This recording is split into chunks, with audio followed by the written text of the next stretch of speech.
오늘 본문의 말씀에 보면 긍휼히 여길 자와 불쌍히 여길 자를 정하는 것이 사람의 선택으로 되는 것도 아니고 사람이 원해서 되는 것도 아니고 하나님이 이렇게 정했다는 겁니다. 그러면 하나님이 우리를 불쌍히 여기고 긍휼히 여긴다는 것은 좋은 이야기잖아요. 하나님이 심판하신다. 이거는 이제 저주죠. 하나님이 나를 긍휼히 여기고 불쌍히 여긴다. 이 말은 사랑의 말이죠. 마치 부모가 큰아들과 막내아들을 대하는 마음과 같은 거예요. 막내아들은 아직 철이 안 들고 어리고, 그러니까 뭐 잘못해도 오냐오냐 됐다 맞됐다 다 덮어줘 버린다. 용서하고 요구사항을 그대로 다 들어주고 불쌍히 여기고 안타깝게 생각하는 거죠. 그러나 이제 큰 놈은 그렇게 키울 수는 없잖아요. 앞으로 부모 대신해서 가정을 이끌어갈 자고 동생들을 이렇게 보살펴야 될 책임을 가지고 있는 큰아들이니까 엄하게 키우는 거단 말이에요. 잘못하면 징계도 하고 이렇게 강하게 키우고 엄격하게 길러가는 거죠. 똑같은 자식인데 하나는 오냐 이러고 하나는 야단치고 막 하니까 큰아들은 이제 불만이 많죠. 뱀파도 그러면 뭐 부모가 나를 대하는 것 같고, 그래 부모에 대한 원망도 있고. 근데 나중에 철 들으면 다 이해가 됩니다. 부모가 큰아들과 막내아들을 대하는 그 마음 자세를 긍휼과 불쌍 이렇게 이제 구분을 한 겁니다. 그래서 이제 이 열방 중에 이스라엘을 선택을 하잖아요. 그리고 언약의 하나님의 말씀을 줬어요. 그러면 이스라엘 백성 속에 하나님의 언약이 있다는 것은 곧 하나님의 관심이 이스라엘에게 있다는 겁니다. 왜 언약을 줬느냐 하면 이 백성을 길려서 이 백성을 통하여서 구원자가 이 땅에 오시는 거예요. 이스라엘을 통하여서 오시는 거 아닙니까? 그리고 이스라엘을 통하여서 전 열국도 구원을 해야 돼. 그러니까 이 이스라엘이 해야 될 일을 막 주고 한 거죠. 그러니까 엄하게 키우는 거예요. 그러니까 우리 성경 이제 구약 성경에 보면 이스라엘 백성에게 내 능력을 보인다 그랬거든요. 홍해가 갈라지고 또 해가 멈추고 막 그런 체험을 하잖아요. 불기둥과 구름기둥이 막 이렇게 그들을 인도하기도 하고, 강에서 반석에서 돌에서 물이 나오게 하고, 메추라기가 물 오게 하고, 또 하늘을 7년 동안 닫아버리기도 하고, 열기도 하고, 진진이 나고, 눈앞에서 하늘에 불이 내려와 죽기도 하고, 이런 표적들이 그들은 실질적으로 하나님의 능력을 눈으로 봤단 말이죠. 우리가 만약에 그 능력을 체험했다면 예수 잘 믿을까 못 믿을까? 우리도 매 마찬가지거든요. 어찌 보면 우리보다 이스라엘이 나아요. 근데 볼 때만 막 할렐루야 하고 막 이 하지만 세월이 흘러가면 또 그걸 잊어먹고 또 우상을 섬기게 되고 하나님 말씀 불순종한단 말이죠. 불순종하면 또 하나님이 징계를 해요. 근데 적길 심판을 하거든요. 잘못하면 바로 매를 때리고 비를 안 주기도 하고, 잘하면 또 막 바로 복을 줬단 말이에요. 그렇게 이제 이스라엘은 하나님이 그렇게 양육을 했어요. 그 목적이 뭐냐? 언약대로 구원자가 이스라엘을 통하여 이 땅에 오시는 거잖아요. 그런데 구약의 이 모든 율법이나 선지자의 예언은 다 예수님에 대한 기록이잖아요. 그러면 예수님의 오시기 전에 그분이 누구신가에 대하여 이 예언의 말씀을 지키면서 그들은 그 하나님의 언약을 기억하는 거, 잊지 않는 거거든요. 그러면 계명을 놓쳐버리고 하나님의 언약을 잃어버리고 이러면 어찌 되겠어요? 이 계명대로 안 할 때는 징계를 해서 다시 계명을 기억시키고 그것을 믿게 하고, 그렇게 이 백성을 다스려 왔는데 마침내 하나님의 그 언약대로 예수님이 이스라엘을 통하여 오신 거 아닙니까? 오시는 그것을 이하여 택한 자가 이스라엘이라는 겁니다. 근데 우리 이방은 하나님의 언약이 없어요. 영육간에 다 부패되고 우상숭배고 완전 잘못돼 버렸거든요.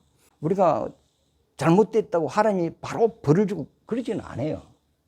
그래서 성경에 보면은 우리 죄악을 쌓아놓은 데거든요. 그럼 잘못할 때마다 탁 때리면 우리 못 살아요. 그래서 이걸 모아놨다가 3, 4대로 내려주는데 이걸 나쁜 걸 한 사람에게 주면 그건 못 살아. 싹 나눠버려요. 그래서 좋은 게 많이 간 사람이 있고 안 좋은 게 많이 간 사람이 있어요. 근데 하나님이 우리가 잘못하면 징계를 하지만 죽을 정도로는 안 때린다는 거예요. 그래서 우리를 시험하되 감당하지 못할 때는 반드시 피할 길을 열게 되어 있어요. 왜? 하나님이 징계하는 것은 죽이는 것이 목적이 아니고 깨닫게 하고 회개시키는 것이 목적이단 말이죠. 그런데 우리 이방인들이 그렇게 잘못돼도 하나님이 이스라엘같이 그리 다루지 않았어요. 그래서 참고 이방인들에게 긍휼을 베풀었단 말이에요. 그런데 이스라엘은 하나님의 언약을 받은 택한 백성으로서 예수님이 오시는 그 통역길을 삼는 자들이 이스라엘 백성이거든요. 그래서 마태복음 1장에 보면은 아브라함, 이삭, 야곱 주님이 오는 족보가 쫙 나옵니다. 마리아로 통하여 예수님이 이 땅에 태어나신 거죠. 그런데 예수님이 오셨어요. 오셔서 우리 죄를 십자가를 통하여 대속을 하고 죽은 자 가운데 부활하고 난 이후에 성령을 보내서 이 복음을 땅끝까지 이제 증거를 해서 영혼들을 구원하는데, 이 복음이 출발하는 것이 예루살렘 교회죠. 초대교회. 그러니까 이스라엘로부터 이제 복음이 또 시작되는 거예요. 언약도 아브라함부터 시작되었고. 그러면 이 복음을 이스라엘에 줬는데 이스라엘은 자기들이 안 받고 이걸 그대로 이방 우리에게 그대로 넘겨줘 버리는 거예요. 그러니까 이스라엘 전체가 복음을 안 받아들였다는 것이 아니고 소수는 받아들였어요. 그러나 전체적인 맥락에 봐서는 이 복음을 이방인에게 줬다는 거예요.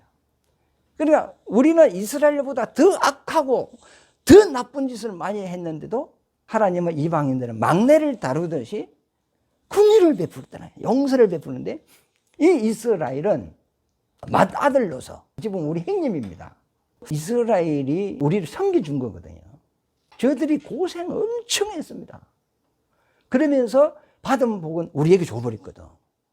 그래서 이스라엘을 하나님은 불쌍히 여겼다. 때리면서도 하나님의 마음이 아팠다는 겁니다. 우리는 긍휼히 여기셨다. 그래서 내가 긍휼히 여기고자 하는 자는 긍휼히 여기고 불쌍히 여기고자 하는 자는 불쌍히 여기는 건데, 이것은 다른 박질을 잘하는 자로 말미암음도 아니고 내가 원한다고 되는 것도 아니고 하나님이 이렇게 정했다는 겁니다.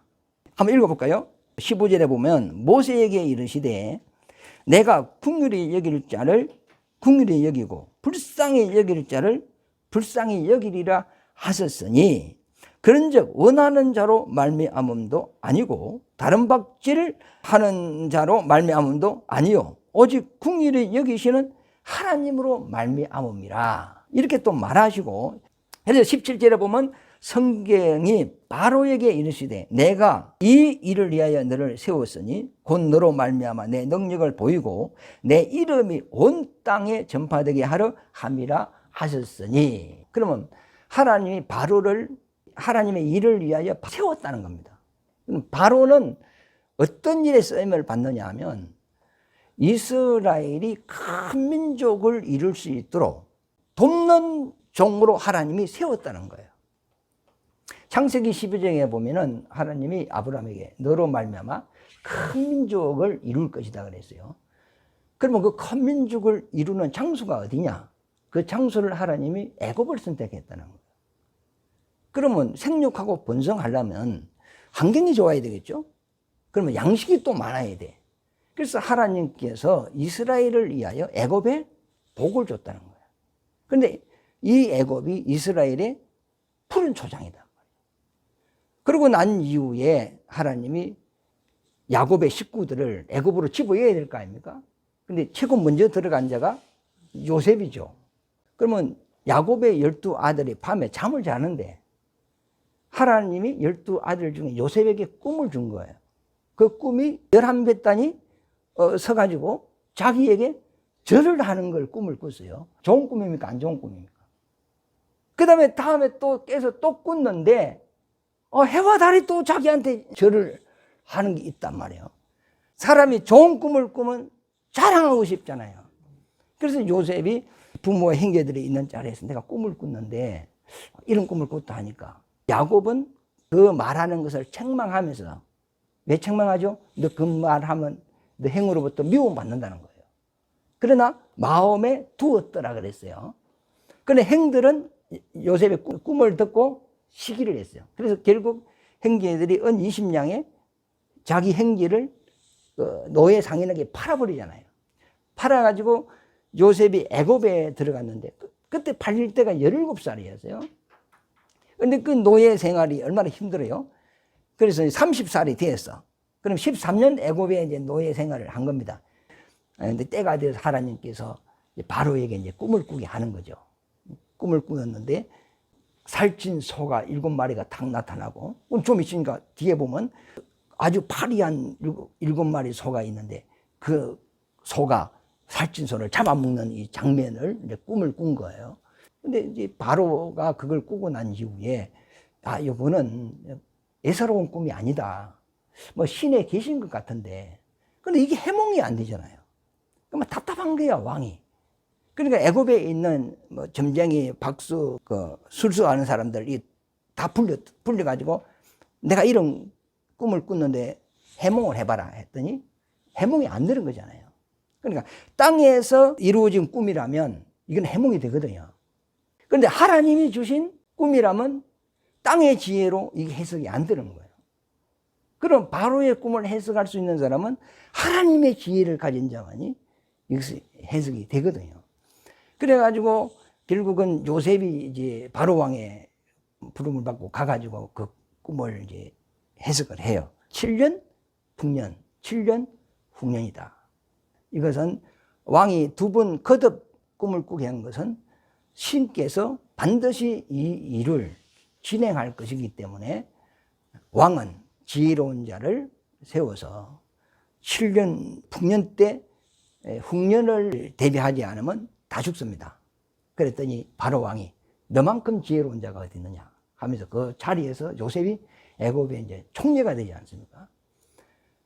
그래서 이제 7년 풍년 때 이제 요셉이 이제 곡식 창고를 짓고 곡식을 많이 비축을 했단 말이에요. 그리고 이제 흉년이 올 때 그걸 이제 팔았거든.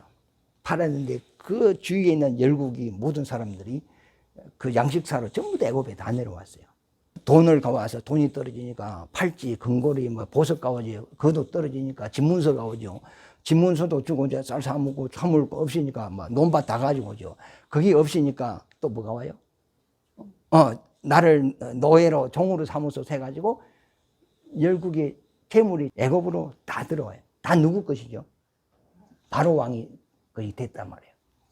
그러면 벌써 이제 이 모든 작업을 하는 것은 누굴 불러드리려고 하냐면 야곱의 식구를 불러드리려고 하는 거예요. 하나님이 그 역사를 이루어가는 거거든요. 그러면 분위기도 됐어요. 요셉이 최고 실권자가 되었습니다. 그 다음에 모든 금은 보석이, 그 다음에 양식이 전부 다 준비가 다 됐어요. 다 되니까 바로는 요셉이 막 자기에게는 신이라 신. 그러니까 자기 식구가 있다고 이야기하니까 바로 왕이 수레를 보내가지고 가나안 땅에 있는 야곱의 그 식구들이 올 수 있도록 수레를 보낸단 말이에요. 그러니 야곱이 애굽에 내려올 때 걸어왔습니까? 수레 타고 왔습니까? 수레 타고 자가용 타고 왔어요. 그 세단 타고 왔거든. 네. 그래가지고 애굽의 군사가 그 호위를 하고 이래가지고 대통령이 이게 지나가듯이 이렇게 호위를 받고 애굽 땅에 왔단 말이에요.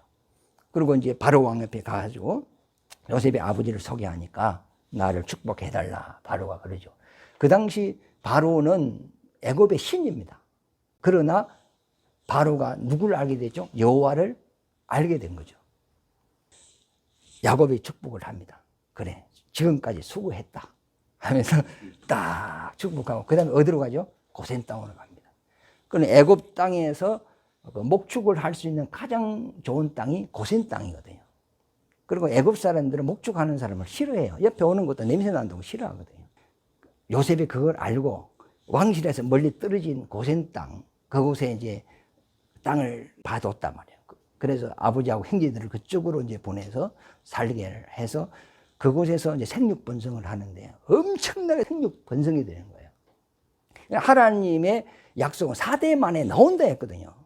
그러면 4대 만에 생육번성이 되었는데 엄청나게 200만이 넘어요. 여자 빼고 아이 빼고 장정 60만이 나왔는데 그러면 애하고 여자까지 다 하면 그 200만이라거든요.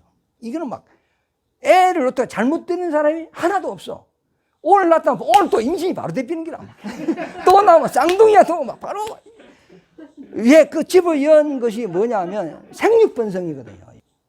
그런데 하나님이 왜 애굽에 복을 줬느냐? 그 이유는 내 백성을 너한테 집을 열 건데 이 백성이 생육번성할 수 있도록 도울 수 있는 종으로 하나님이 세운 거예요. 그러면 바로는 자기의 좋은 땅을 하나님의 백성에게 내줘야 되고, 그 야곱이 어디서 오는 양식을 공급받았냐면 왕실에서부터 오는 양식을 공급받았어요. 요셉이 또 총리이고 최고 실세니까 이 야곱의 식구를 손댈 사람이 아무도 없어요. 그래서 철저한 보호 속에 양식도 왕실로부터 공급을 받고 가장 좋은 땅에 이렇게 이제 야곱의 식구들이 거기서 할 일도 없어. 그만 그 생육번성만 하는 거예요. 그게 이제 바로의 사명이에요. 그 당시 요셉 때 그 왕들, 왕실, 왕족, 귀족 전부 다 여호와를 알았어요. 그래서 이스라엘은 애굽의 복덩어리입니다. 복덩어리. 이스라엘이 왜 귀하냐 하면 그들 속 하나님의 말씀이 있기 때문에. 우리가 똑같은데 유대인의 나옴이 무엇이냐 성경에 그러거든요. 그들 속에는 하나님의 말씀이 있다 그랬거든요. 에서와 야곱 중에 왜 야곱이 하나님 앞에 관심을 끊느냐? 그 속에 하나님의 말씀이 있는 거예요. 근데 야곱이 말씀을 받으니까 환란이 와버렸어요. 야방 도주 도망을 가야 돼요. 그래 요셉도 하나님을 꿈을 딱 받으니까 형제로부터 미움을 받고 목숨에 위협을 느끼는 거예요. 선지자들이 하나님의 말씀을 듣고 가서 말을 하니까 감옥에 가는 거예요. 그럼 말을 안 하면 되지. 그런데 선지자라는 말은 나비라는 말인데 부글부글이에요. 말을 안 하면 견딜 수가 없는 길 속에서 말을 해야 돼. 그럼 말을 하니까 돌 맞고. 그러면 야곱이 라반 삼촌 집에 딱 들어갔는데 라반 거부가 되죠. 그리고 엘리야가 사르데 가부지를 가니까 거기에 막 밀가루통에 막 밀가루 계속 나오죠. 우리나라도 한 80년 전에는 세계에서 거지 나라였어요. 복음이 딱 들어오니까 복음과 함께 뭐가 따라 들어오냐면 돈이 따라 들어와요. 언제든지 복음이 가는 곳에는 그 나라가 경제가 살아나요. 그만큼 세계에서 유례가 없이 우리나라가 이렇게 급성장을 했거든요. 복음이 들어왔으므로. 지금은 복음이 거의 등불이 참 이태로워요. 그와 마찬가지거든요.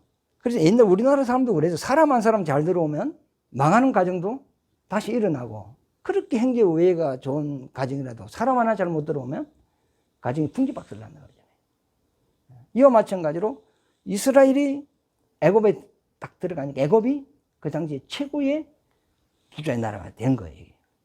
그럼 왜 애굽에 그 복을 줬느냐? 내 백성이 이곳에서 큰 민족을 이루어야 되니까 너는 이걸 도와라 하는 사명을 준 거예요. 그래서 이거 보면 17절에 보세요. 성경이 바로에게 이르시되, 하나님이 바로에게 이르시되 이 말이겠죠. 내가 이 일을 위하여, 무슨 일이죠? 이스라엘 백성을 집어여서 큰 민족을 이루어서 사대 만에 꺼낼 것이다. 그러니까 이 민족이 큰 민족을 이룰 수 있도록 내가 너에게 준 복으로 그들을 섬기라 이 말 아닙니까? 그 일을 위해서 내가 너를 세웠다. 그래서 너를 세웠으니 곧 너로 말미암아 내 능력을 보이고, 그럼 바로에게 하나님이 누구신가를 보였죠?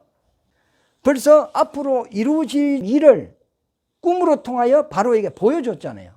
7년, 풍년, 7년, 흉년. 그러면 하나님은 역사를 주관하시는 분이라는 거죠. 복을 주기도 하고, 가난케도 하고, 높이기도 하고, 낮추기도 하고, 그러신 분인 것을 바로에게 알게 했단 말이죠. 그 다음에 세계에 있는 모든 재물이 애굽으로 다 들어오게 했어요.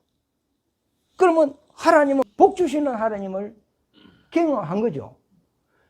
그러면 자기 백성을 또 애굽 땅에 꺼들이더니 고생 땅에서 생육 번성해가지고 막 엄청 번성하는 것을 바로가 또 그걸 보잖아요.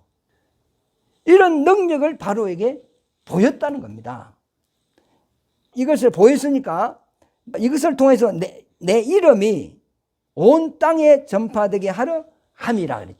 18절에 보면 그런즉 하나님께서 하고자 하시는 자를 궁일히 여기시고 하고자 하시는 자를 완악하게 했다. 그러면 이 바로가 하나님이 자기를 세우신 직분을 제대로 알았다면 하나님 주신 복으로 이스라엘을 섬겨야 되는 거죠. 섬기는 것은 누굴 섬기는 거죠? 하나님을 섬기는 거죠.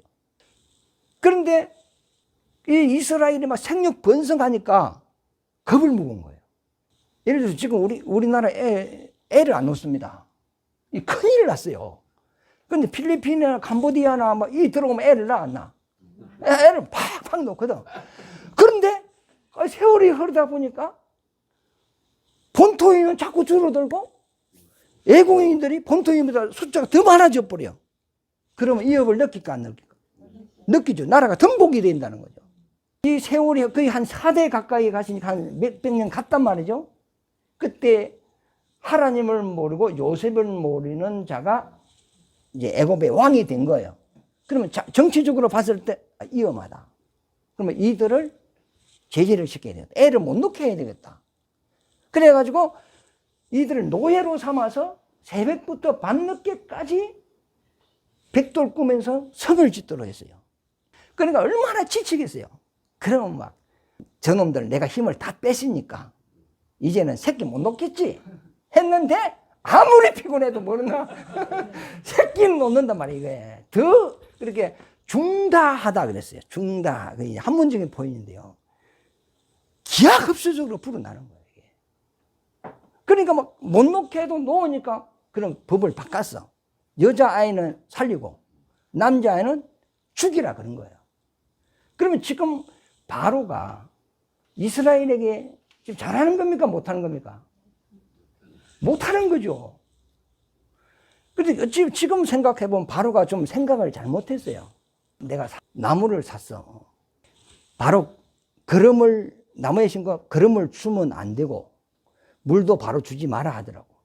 그러니까 사올 때 이 뿌리에다 흙이 요리 묻히죠. 있어. 본 흙이 좀 있어요. 그래가지고 딱 한 묻어 놓고 좀 이따가 주라는 기라. 왜 그러냐면 거름 주고 물 주면 뿌리들이 자기가 살라고 발부등을 안 친다 하더라고. 그러면 물도 안 주고 거름도 안 주고 나면 제가 살라고 움직인대. 그래 딱 이제 자리 잡을 때 자리 잡고 난 이후에 거름 주고 이 줘야 이제 된다 하더라고. 처음부터 막 거름 주고 물 다 좁히고 하면 지가 깨어래 가지고 안 된다는 거예요. 그러니까 이 사람하고 비슷하구나. 가난한 아이들은 그래도 살아볼 것이라고 막 몸부림 치잖아요. 부잣집 아이는 어땠습니까? 살아볼 의욕도 없어. 아버지가 뭐 돈 물려주고 뭐 그거 쓰면 되지 뭐. 그래서 이 험악한 땅에 심은 나무들은 그 씨를 많이 맺는 거예요. 잔잔한 씨를 많이 맺는 거예요. 그러니까 이 학대를 하면 할수록 생명에 대한 애착이 더 강해진다는 거예요. 학대 안 할 때보다 학대하니까 새끼를 더 많이 놓으니까 이게 문제가 온 거예요, 이게. 그러니까 이제 결국은 4대가 되시니까 하나님을 꺼낼 때가 됐다는 거죠. 해산의 진통이지, 어찌 보면. 그죠? 그런데 18절에 보면 그런저 그랬어요. 하나님께서 하시고자 하는 자를 궁일히 여기고 바로가 하나님의 뜻을 제대로 깨닫고 이스라엘 백성이 생육 번성해서 큰 민족을 이루어서 나갈 때까지 그들을 도왔다면 애굽도 망하지 않는다는 거죠. 그러나 하나님이 내가 너를 이 일을 위하여 세웠는데 너가 내 백성을 괴롭히면 내가 너를 심판을 하겠다는 겁니다. 그래서 이걸 완악이라는 표현을 썼어요. 궁일히 여길 자를 궁일히 여긴다는 거죠. 너가 내 백성을 이렇게 희생하고 봉쇄했으니 내가 너에게 복을 주마. 그러면 애굽도 사는 거 아닙니까? 그럼 이스라엘이 들어온 게 애굽의 복이죠. 그리고 두 번째는 뭐죠? 이스라엘이 들어옴으로써 이들은 누굴 알았어? 여호와를 알게 된 거. 그러면 영육간에 복이 되는 거예요. 그런데 이게 이제 육신적으로 생각을 하는 거죠. 이스라엘이 생육번성의 시기가 일어나는 거예요. 그러니까 이들을 가만두면 안 되겠다 하면서 노예로 삼고 아이를 죽여버리고 학대를 한단 말이에요. 그러니까 복은 도망가 버리고 이 완악한 마음에 하나님이 애굽을 쳐버리는 거예요. 하나님이 바로가 잘하는데 징계를 하면 지대죠. 잘하는데 10가지 재앙을 내렸다. 내 백성을 잘 섬기고 고생 땅도 주고 양식도 주고 보호를 하고 지켜주고 하나님이 바로를 세운 그 일을 바로가 충실히 잘했어. 그러면 애굽 땅에 진도를 내려야 됩니까? 복을 줘야 됩니까? 복을 줘야 되죠. 그러면 지금 바로가 하나님 앞에 강팍했다 그랬거든요. 이게 완악했다는 일이 보여졌어요. 그래서 잠언서에는 교만은 넘어짐의 앞잡이고 거만은 패망의 선봉이다.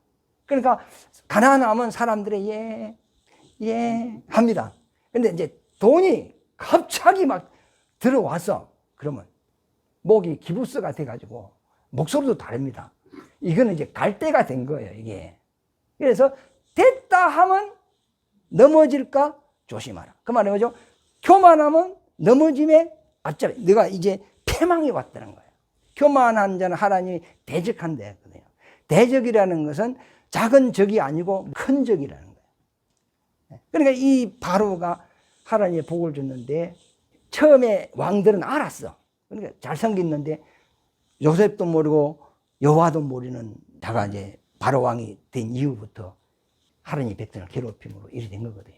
그래서 하나님이 여기서는 애굽을 불쌍히 여겼다는 거예요. 이스라엘은 긍휼히 여겼다는 거죠. 이 이스라엘과 바로를 두고 이제 이야기하는 거예요. 그래서 이스라엘을 하나님이 구원해내지 않습니까? 그러면 이스라엘이 자기가 뭐 힘이 있어서 이게 출애굽이 됐느냐? 그렇지 않거든요. 그들은 가란 자루가 없었어요. 그러나 하나님의 능력으로 이 애굽 땅에서 이제 나오는 거란 말이에요. 그러면 하나님이 아브라함에게 약속한 땅은 가나안이죠. 그런데 가나안을 준다고 해놓고 애굽으로 집어였어요. 집어였는데 그 이유가 애굽이 제약이 간영함이라 그랬어요. 그러면 이들을 먼저 구원을 해야 돼요. 그런데 요나는 이스라엘 선지자입니다. 그러면 이스라엘에게 하나님의 복음을 전해야 되는데 하나님은 니네어로 보내요. 그러면 그 당시 니네어가 가장 타락을 했어요. 아수르 수주가 니네어라. 그러니까 이 아수르가 이스라엘 엄청 괴롭혔거든요. 원수 같아. 지금 우리는 일본 같은 기라. 이 요나가 하나님 마음을 알아요. 하나님이 저 악한 놈들을 용서하려고 나를 보내구나. 이걸 안 거야. 가만히 간도피면 망할 텐데 내가 가서 회개하라 하면 어찌 되죠? 회개해버리면 사는 기라. 그러니까 막 기분이 나쁜 기라. 우리 일본도 막 우리는 축구하면 반드시 다른 나라는 져도 일본은 이겨야 돼. 하여튼 그런 것이 어떤 민족적인 어떤 적재감이 있는 나라가 이 아수르거든요. 그러니까 가라 하니까 이 마음에 안 들어가지고 반대쪽 다시스로 이제 배를 타고 가는데 그래서 풍랑이 일어나가지고 결국은 이 니네에 가죠. 하나님의 말씀에 순종했죠. 그 가서 회개하라! 크게 했습니까? 작게 했습니까? 회개하라. 회개하라. 40일 후에 심판받는다. 이랬는데 거기에 또 막 사람의 소문을 통해서 왕까지 가가지고 회개한 니네가 살았단 말이에요. 그게 이제 이방인과 이스라엘에 대한 그 이야기를 하는 거거든요. 그래서 하여튼 이 이스라엘은 애굽에 연 것은 여기서 영원히 살게 하는 것이 아니고 하나님은 반드시 가나안을 주는 거예요. 그러나 가기 전에 먼저 집어여고 이방인을 구원하고 들어가는 건데, 근데 성경에 딱 보면 이런 게 있어요. 이걸 집어여을 때 딱 기간을 딱 정해요. 4대 만에 나올 것이다. 그 유다가 또 말을 안 들으니까 포로로 보내는데 70년이다. 70년 동안 포로 생활이다. 70년 후에 회복이죠. 그럼 강야 생활, 이스라엘 백성 출애굽해서 말 안 들어서 딱 날짜를 정해요. 40년. 그러고 난 이후에 요단강 건너서 약속의 땅으로 들어가거든요. 그러면 애굽에 들어갔을 때는 4대 딱 정했어요. 그럼 4대 되면 큰 민족이 이루어진다는 거 아닙니까? 그러면 이것을 출애굽을 시키죠. 그럼 이걸 우리에게 적용을 한번 해보면 내가 지금 힘들어. 요거는 죽을 때까지 힘드는 겁니까? 하나님 정한 기간이 있습니까? 기간이 있어요. 나는 몰라. 몇 년인지 몰라요. 근데 여기서 잘못된 건 회개하고 하나님 말씀에 순종하고 살면 회복이 돼요. 세상에서도 그 말이에요. 3대 부자 없고 3대 거지 없다. 부자가 거지 되고 나중에는 안 좋은 사람이 부자 되는 거. 근데 하나님이 우리를 낮추시는 이유가 뭐냐? 믿음을 부유케 하기 위하여. 돈 주니까 믿음 생활 안 해. 그럼 낮추는 거예요. 미워서 낮추는 게 아니고 너 내게로 돌아와야 된다는 거죠. 이 땅에서도 잘 먹고 살아야지 이러면 천국 가야 되지 않겠느냐. 그래가지고 우리를 낮춘다 그랬어요. 부유케 하기 위하여. 그러니까 지금 이런 것을 하나님이 역사를 다루어가는 걸 보면 내 때가 힘들다 할지라도 내가 하나님에 바로 서 있으면 내 다음은 회복이 됩니다. 내 때가 회복되면 더 좋고 사과 한번 심어놓으면 내가 못 따먹으면 그놈도 따먹으면 될 거 아니에요. 그러니까 원망할 필요가 없어요. 정한 때가 있다는 거예요.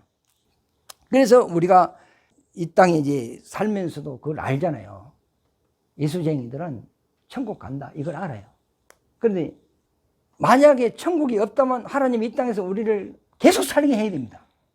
그럼 다음이 있으니까 그만 끝내라. 이 말이죠. 가야 되니까. 갈 때는 죽어야 가는 거거든. 안 죽으면 못 가는 거니까.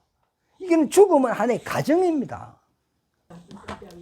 그런데 예수쟁이들은 반드시 영생 이야기를 합니다. 부활 이야기하고 내 나라는 천국이다. 이 이야기를 합니다. 그런데 안 믿는 사람들은 그 입에서 영생 이야기 전혀 안 나옵니다. 그 말 들어보면 그 사람 신분을 알 수 있거든요. 당신 소원이 뭐요? 돈 많이 벌어서. 저 푸른 초원이 그림 같은 집을 짓고. 그럼 그래 살면 뭐 할 건데? 결과는 죽는다는 거죠. 허무한 세상이거든. 이 사람이 지금 갈 곳이 없는 거예요. 그래 이스라엘 백성은 반드시 이 애굽 땅에 계속 있지 않는다. 하나님을 꺼낸다는 거죠. 그래서 요셉도 예언을 해요. 내가 죽으면 이후에 하나님이 너희를 이끌어낼 텐데 그때 내 해골을 가지고 약속의 땅에 묻으라. 그러면 요셉이 지금 애굽 땅에 있다 할지라도 생각은 가나안 땅에 있는 거예요. 그러면 지금 우리가 이 땅에 살고 있지만 마음은 천국에 있어야 되는 거예요. 네.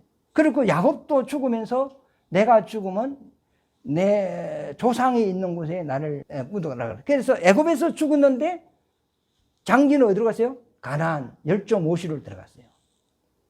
그래서 아브라함도 자기 본향을 바라보면 했어요. 이 땅에 있는 고향이라면 카스르니와 아브라함의 본향은 하늘이라 그랬어요. 예수쟁이는 반드시 갈 곳이 있어요. 그래서 영생 이야기, 구원 이야기를 하는 거예요. 천국 이야기를 하는 거예요. 애굽에 있지만 반드시 나간다는 거예요. 그러므로서 하나님은 이스라엘에게 재산을 주지 않았다는 거예요. 가나안 땅에 있으면서 이스라엘이 자기 재산이 있었어요? 없었어요. 왜? 땅이고 뭐고 전부 다 황실일 거예요. 그런데 불러내죠. 불러냈는데 강야로 40년 살겠죠. 강야에 자기 재산이 있어요? 없어요. 농사도 못 지어요. 하나님이 일용할 양식을 줬어요. 여기서 믿음을 키우는 겁니다. 그러나 요단강을 건너 가나안에 들어갈 때는 자기 땅을 각 피자부터 기업을 분배받아요. 기업이 있어요. 그 말이 뭐냐 하면 영원한 천국에 가서는 내 상이 있다는 거예요.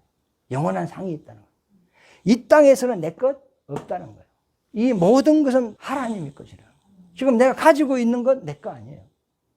하나님이 내게 맡겨둔 거예요. 난 청직이에요.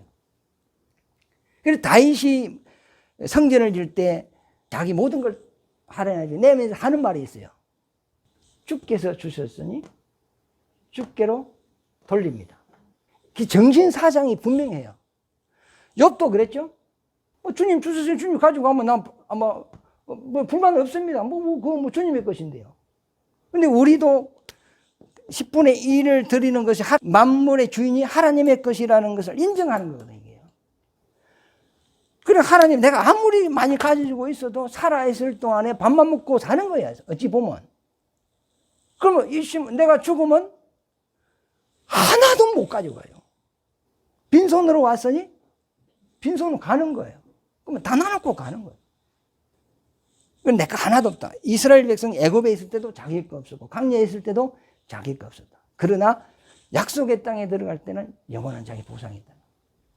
그러니까 하나님께서 내게 맡겨준 그것으로 내가 주님을 위하여, 복음을 위하여, 영원한 것을 위해서만 이것이 바꾸어지는 거예요. 그래서 고린도전서 15장에 보면 썩어질 것을 썩지 아니할 것으로, 없어질 것을 영원한 것으로, 약한 것을 강한 것으로 바꾼다는 거거든요. 벌이 딱 날아가서 꽃에 가서 화분을 이렇게 단물을 이렇게 먹고 오잖아요. 먹고 와서 자기 벌집에 가서 토하거든. 이게 막 오바이트하고 막걸리 한 잔 먹고 토하면 냄새 지독하잖아요. 우리는 그 꿀이 안 됩니다. 그들은 막 먹고 막 토해 넣어가지고 막 밤새도록 날개짓해가 수분을 날려. 그게 이제 그 꿀이에요, 그게. 그런데 벌에 이 액이 딱 묻혀져 가지고 토해진 것은 꿀이 돼. 썩어 안 썩어요? 안 썩어요. 그런데 들어갔다가 안 나온 거는 전부 다 썩어.